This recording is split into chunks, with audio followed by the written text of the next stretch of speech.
Bonsoir les limites du mardi, soyez les bienvenus. Alors j'ai vu que vous aviez eu quelques difficultés à résoudre l'énigme du mois d'octobre. Pas de souci, peut-être vous rattraperez-vous avec celle-ci, nous allons le voir tout de suite après le générique.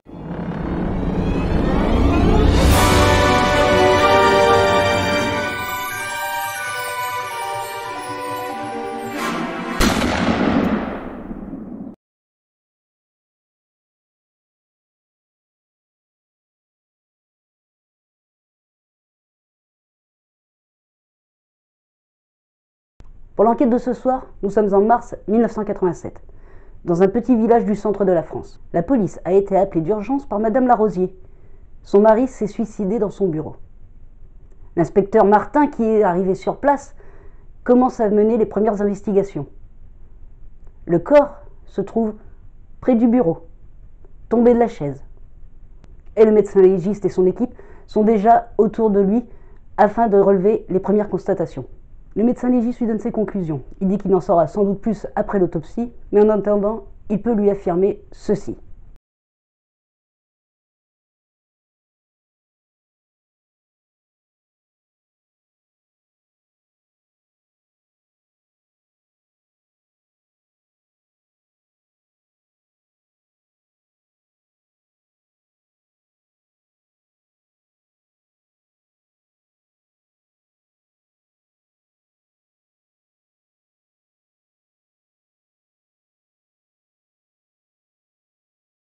L'inspecteur Martin continue, le temps que le médecin finisse son travail, à faire le tour de la pièce. Il regarde quelques bouquins qui sont dans la bibliothèque. Il regarde par la grande baie vitrée la splendeur du jardin qui s'éveille de ce début de printemps. Et c'est alors que rentre Marc Larosier, le jeune fils de Monsieur Larosier. Marc a 23 ans et est étudiant en droit. Il était dans sa chambre quand il a entendu le bruit d'un coup de feu. Il s'est précipité et a vu son père gisant à terre, le pistolet encore à la main. Alors évidemment, l'inspecteur Martin lui pose les quelques questions de routine. Est-ce que son père était dépressif? Apparemment, d'après Marc, non.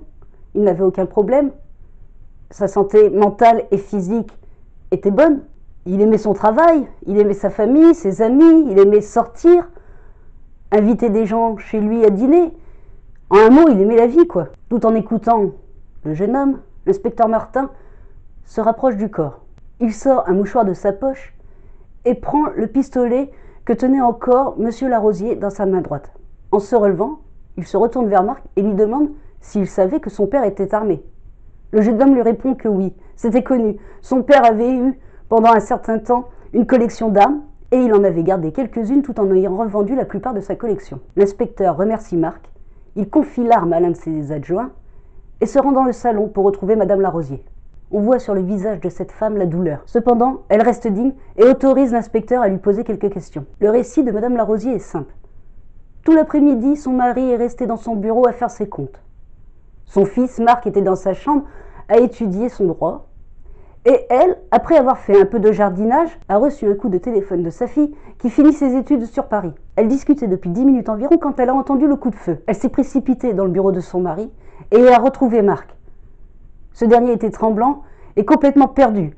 Elle l'a pris avec elle, ramené dans le salon en essayant de le calmer, et ensuite elle a appelé la police. L'inspecteur Martin se met devant la baie vitrée du salon.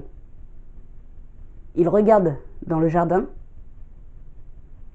réfléchit, puis se retourne et demande à son adjoint d'aller arrêter le coupable, car il sait que ceci n'est pas un suicide, mais un meurtre. À votre avis, comment l'inspecteur Martin a-t-il pu en déduire cela? Vous avez 15 jours pour réfléchir à l'énigme et trouver la réponse.